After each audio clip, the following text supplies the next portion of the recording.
Ale olunaku lwa leero tubadde press conference nga twogerako ne bannamawulire mu nteekateeka ya Nyenya Katimba nga bwegenda okuba ate nga etambula.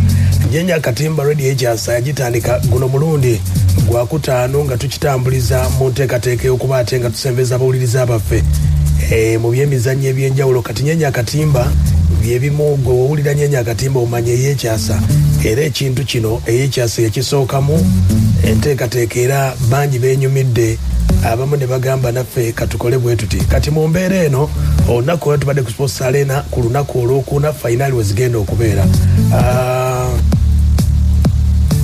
General manager waffe Father Mbag asobodde okuba ate nga ayogeddeko ne bamanager bazi ttiimu 20 abasobola okuba ate nga beetaba mu nteekateeka ne batubuulira biki ebigenda okuba ate nga bitambula abatuuse ku fainali byonna nga bigenda okutambula. Atandise bw'ati nga tutegeeza. Sooka mbeebaza mwabaze okuwaayo akadde ne mwerekereza emirimu gya mu budde buno ne mukawaayo Centenary Radio. Era neebaza ttiimu zonna 20 ezeetaba mu tournament eno okulaba nti zeetabamu ne ziwaayo akadde akasente ate n'okuteekamu bulijjo okulaba abazanyi bafuna abazanyi abadde bazannyira mu tournament yonna. N'abalala bangi baali baagala. Mbadde njogako ne Shafiq wano nangamba ye yagenda okujja nga tukoze eki nga tugaddewo. Tegeza n'abalala baali bangi nga baagala naye oba oli awo twagamba ttiimu 20. Neebaza okwagala Centenary Radio, mbeebaza okulaba nti mwagira tournament eno bukyetandikibwa okuva 2019. Neebaza Father Luimbazi Deus Dedit eyatandika enteekateeka eno era mu Sports Arena wano nga bagitandikira enteekateeka eno. 2022 netugenda mu maaso, 2023 netuzannya, 2024 netuzannya, ate 2025 kitegeeza eno edition ya kutaano netugenda mu maaso tournament ya Nyenya Katimba ya boda boda. Ndowooza etambulira bulungi. Kale abayise mwenna ku lunaku olwokuna enteekateeka awo nno buli yenna mpuliriza andaba ngukowoola jangu ku lwokuna obe naffe kusaawa kuba kusaawa 7 paka n'okweyongeraho paka ssaawa nga 10, 11, 12 ddala ngu weerolera akapiira ddala omupiira ogwo gw'abannantameggwa wakati wa Kyakumpi ate n'Ekiwumulo stage ezo ezayiseemu jangu weerolere.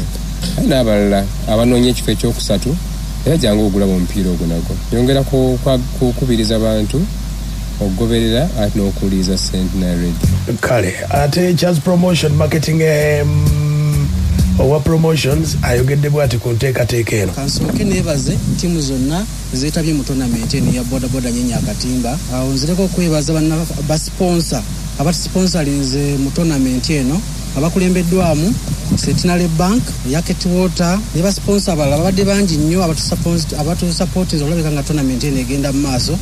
Era nyongera okuwuula mwenna abatuuze b'omugweta Masaka ennaku z'omwezi nga 3 olwokuna wakyali kulanga kulala.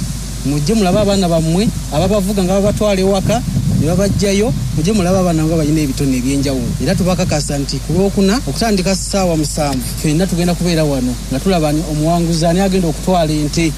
Ente yamaze dda okuteekebwawo. Tongera okwebaza management ya Radio Centenary. Kale abamu ku bannaffe aba bodaboda abatuuse ku fainali babaddewo n'abamu kubeetabamu.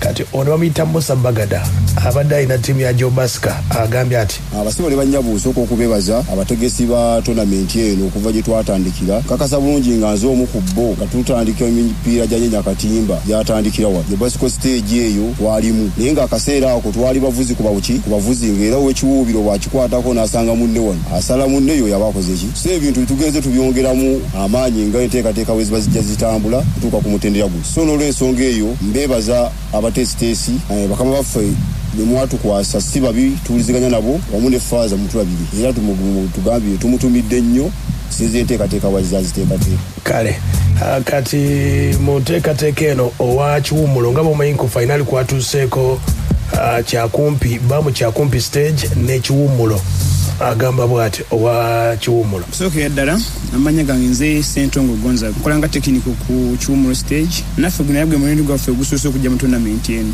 Ekirala sookera ddala okwebaza abategesi ba tournament eno nti bategese bulungi okuva ku barefali tebabadde nga balina omutindo omulungi. Sifunyeemu muza nsonga yonna nti oba timba tufuyiba tukoze tutya bwe tutine bwe tuti ekituufu ndi mutegese bulungi ye ekyo kyomba credit mu ebyo bintu enkana zibadde entono kale eriwa butabulamu naye nga twaliza wamu iyo gundi ebadde ennungi nga betambudde. Abakiwummulo basuubiza bwe bati nti ekikopo bayinza okireeta mu kibuga. Era nze kyemmanyi nga kulo olunaku ng'omukisa nga guli sayidi yange kikopo nja kukitwala olw'obukodyo bwenze nga nkozesa okutuuka ku final. So ekirala ndooza nkunga abawagizi bonna ab'omu tawuni ndooza ddaba eri wakati wa tawuni n'Ennyendo nekyo nsuubira okuba nti tujja kuwangula eyo ddabe eya tawuni n'Ennyendo. Embeera yange embeera ya ttiimu eri embeera nnungi, sinamu injale, sinamu muzannya abanja, twaliza wamu nti nsuubira okuwangula ekikopo kyo. Kale ate ababbaamu kyakumpi abali ku fainaali nabo bawaga. Enteekateeka gye mututuusizzaako ffe tetugisanze bubi. Ekisooka kuba buli gwe tukutteko abadde tagenda bulungi, nsooka kubuuza ku bano bakagugu era kansabe ono akwebuuzeeko kyetubakoze mwandidduse bukyali era ngendako olaba kyakumpi kayirikiti bonna bajje ku Lwokuna kuba n'abazanyi beetegese bulungi. Naffe abawagizi abasinga tubayisa era baasi za tawusi manyi zigenda kukulumulukuka zibaleeta wano. Kale ababbamu kyakumpi beebazizza omukulu Bashiru owa Galaja bayiriddewo omubiri okuva Nyenya Katimba we yatandika. Sente kyakumpi baamu maneja Bashiru akanika motoka we ekyengulungo yange yebale kututeekamu kasente n'okutufujirira tusimye nnyo tusimidde n'ayagala okukanikirawo emmotoka entono n'ennene zonna abeera waawo. Ova ku kyakumpi oyambuka opposite ne musawo atunda emmwanyi. Kale ababbaamu bagambye kati ababuddu Shero tebasobola kuba ate nga beetabamu olw'ensonga bajja leeti. Kati chairman wa stage Kakoza Ashraf abaddewo naye atugambye bw'ati. Erinnya lyange nze Kakoza Ashraf manager wa Shero Buddu season eri nali manager naye era nali njagala nnyo okwetaba mu nteekateeka eno lwakuba omukisa tegwankwata. Nasangibwa nga nyina gyendaze nagenda okugenda ku radio ne baŋŋanta ebifo biweddewo nga baclosinze nga ttiimu zaaweze. Naye nebaza nnyo enteekateeka ya Radio Centenary gyeteekateekera ababooda. Mu ebyo ebiseera nze nali wa booda, this time sikyali wa booda, ndi bulisuubuzi. Naye waliwo gye ŋŋenda mu nteekateeka eyali eya Centenary nga bammanyi kwa amaloboozi gange nali nga yisaamu n'eddoboozi nga nkunga abawagizi nga baŋŋamba yeggwe Kakoza Ashraf kubanga nyina bizinesi gye nkola nsuubuza magi ku maduuka ag'enjawulo. Yeggwe Kakoza Ashraf nti ye twali tukuwulirako sigeza wasokera mu booda nti yes nasokera mu booda. Nebaza nnyo Father Omusumba, nebaza nnyo ne Father Mbaaga, nebaza nnyo management ya Centenary yonna nga bwe yateekateeka ekintu ekyo nekiyiza ababooda. Kale yeteekateeka Kakoza agambye ne bw'ati nti wulira bane nkoola abawagizi mwenna abaguleta Masaka mujje bane mulabe ku mupiira omunyuvu, mujje mulabe ku bitone by'ababooda. Sigamba nti buli simanya nti abawagizi abazanyi tubagula buguzi, walimu ababooda bennyini tetubagula abazanyi abamu ne waliwo ababooda bennyini nga basamba omupiira. Ekitone bakiina mujje mutuwagire mulabe ku nteekateeka ya Centenary bweyimiridde, mulabe omupiira ogenda okuba omunyuvu.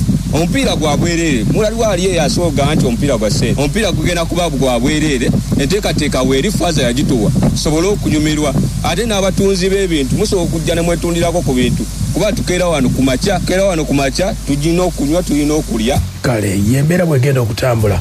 Waswa Emma naye okuva wali ku stage ya Toto ate nga yakulira ne bannaffe ababoodaboda mu nteekateeka Nyenya Katimba agambye bw'ati. Era ebirungi byetukozeemu kwe kwemanya nga ababoodaboda ne weemanya ne munno waawa kugamba okubeerawo nga mukolera wamu Centenary etugasse nnyo. Era ffe twebaza nnyo Omusumba otuterawo leediyo ffe nga ababooda twali tetwemanyi. Twebaza nnyo Omusumba ne management ya Centenary yonna, Father Mbaaga n'abakozi ba radio bonna ffe tugasse nnyo. Era nze nga Waswa Emmanuel ssentebe wa booda ku Radio Centenary ku kakiiko ako kugamba tuli b'amaanyi nnyo okulaba nti nga buli season radio etegeka omupiira guno ogutugatta. Ttiimu zonna kuba babaawo ttiimu ekubiddwa ate omwaka ogujja ne yeetereeza n'ekomawo.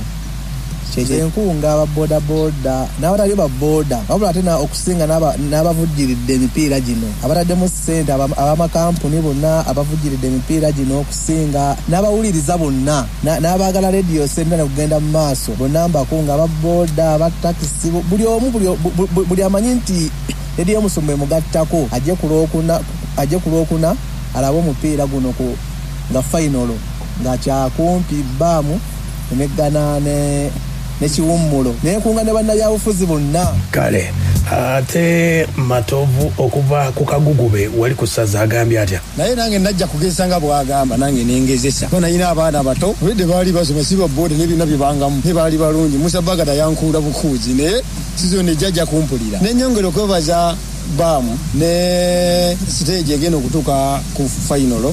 Nze baza kwa zakajja nezatulaze ekirungi ate kirungi zibade zakajja era zifune ku kirabo ziwangule kubanga no twajjawo ne basoka ne batwala kente yasooka bado kuba gole mu ku 0 naye nebaza Sentinel Radio beba nnyo tutegekera n'okubanga tebatulekedde kuba saazi twali mu bameneja balinga 20 nenda bandoza abaze bandoza simu zikubiddwako twebanye tuyanze eri musajja wange Songo akola ku radio.